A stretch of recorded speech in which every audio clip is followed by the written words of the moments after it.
জয় শ্রীকৃষ্ণ, জয় গীতা, জয় গীতা। আগের ভিডিওতে পাঠ করেছিলাম দ্বিতীয় অধ্যায়। এই ভিডিওতে আমি দ্বিতীয় অধ্যায়ের সার বিশ্লেষণ পাঠ করব। যাদের গীতা পাঠ শোনার ইচ্ছা তারা একটু মন দিয়ে শুনে নেবেন। জয় শ্রীকৃষ্ণ, রাধে রাধে। দ্বিতীয় অধ্যায়ের সার সংক্ষেপ। এই অধ্যায়ের নবম শ্লোক পর্যন্ত প্রথম অধ্যায়ুক্ত অর্জুন বিষাদ যুগ ও কর্তব্য নির্ণয় বিষয়ে উপদেশ প্রার্থনা। একাদশ শ্লোক হইতে আত্মতত্ত্বের আলোচনা আরম্ভ হইয়াছে। এই স্থানেই প্রকৃত গীতা আরম্ভ। আত্মীয় গুরুজনাদির নিধনাশঙ্কায় শোকাকাতর অর্জুনকে শ্রী ভগবান বুঝাইতেছেন যে আত্মজ্ঞ পণ্ডিতগণ কাহারও মৃত্যুতে সুখ করেন না, কেননা প্রকৃতপক্ষে মৃত্যু নাই। দেহের বিনাশ হয় সত্য, কিন্তু আত্মা দেহাতিরিক্ত অবিনাশী নিত্য বস্তু, উহার বিনাশ নাই। আত্মার পক্ষে মৃত্যু অর্থ দেহান্তর প্রাপ্তি, উহা অবস্থার পরিবর্তন মাত্র, বিনাশ নহে। এতএব ভীষ্মাদির মৃত্যু আশঙ্কায় তোমার সুখ করার কারণ নাই।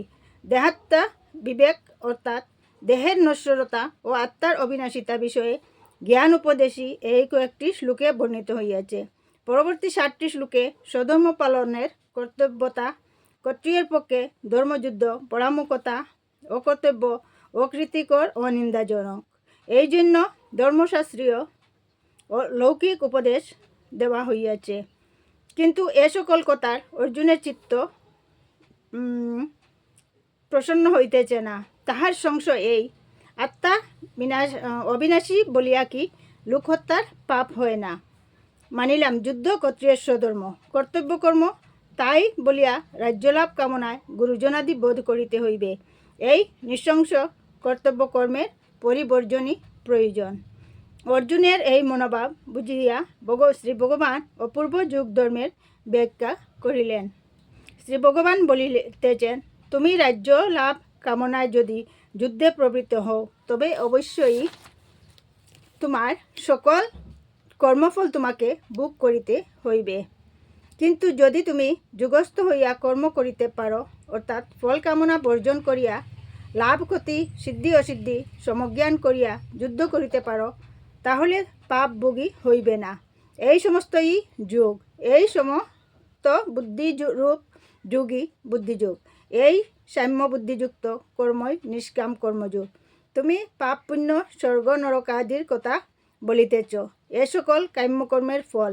সাম্য বুদ্ধিযুক্ত নিষ্কাম কর্মী স্বর্গাদির আশায় বা নরকাদির ভয়ে কোনো কর্ম করেন না।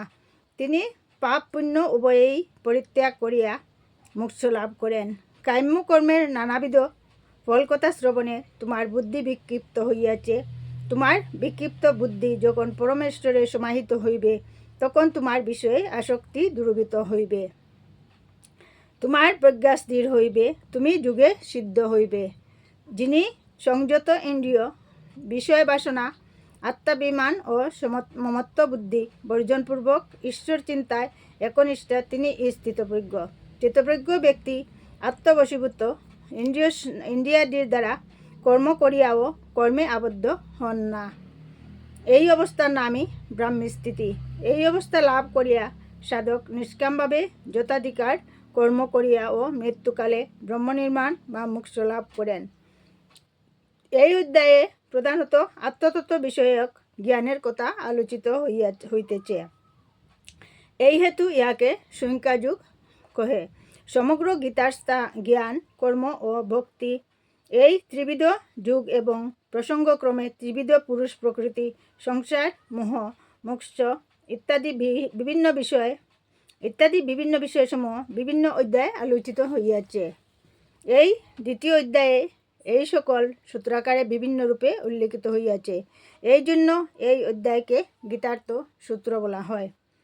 ইতি শ্রী শ্রী ভগবত গীতা উপনিষৎসু ব্রহ্মবিদ্যা যোগশাস্ত্রে শ্রীকৃষ্ণ অর্জুন সংবাদে দ্বিতীয় অধ্যায়ের নাম সংখ্যাযোগ।